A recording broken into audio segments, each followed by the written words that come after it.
রাজুদা, বল।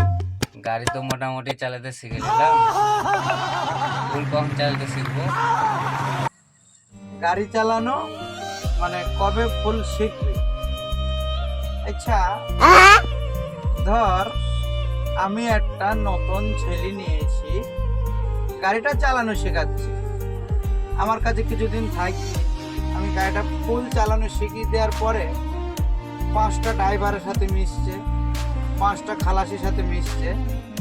তখন কি করছে, আমার কাছে না থেকে অন্য ড্রাইভারের কাছে গিয়ে সে হয়তো 100 টাকা কি 200 টাকা বেশি দিচ্ছে, তার কাছে 100-200 টাকার নলেজে তার কাছে গিয়ে খালাসি করছে।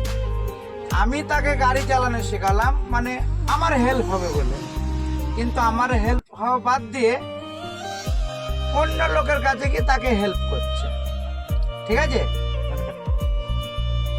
তখন ভাই মনকে প্রতিজ্ঞা নিয়েছি, কোনো নতুন ছেলে যদি গাড়িতে রাখি 3 বছর লাগবে লাইসেন্স করতে। যদি সে আমার কাছে থাকে 3 বছরের ভেতরে তাকে ফুল হাত সেট করে দেবো, লাইসেন্স করে দেবো, ড্রাইভারের চান্স দিয়ে দেবো। তাই গাড়ির লাইনটা আর বাড়ির ম্যাটারটা ঠিক একই। যতদিন ছেলের বিয়ে না হয়েছে ততদিন ছেলে জানবে আমার, যেই বৌমা চলে আসবে জানবে আলাদা। তাই গাড়ির লাইনটা ঠিক এরকম সিন, যতদিন খালাসি গাড়ি চালানো না শিখছে ততদিন আমার। গাড়ি চালানো শিখে গেলে তখন জানতে হবে মানে বহুত ড্রাইভারের সে খালাসি।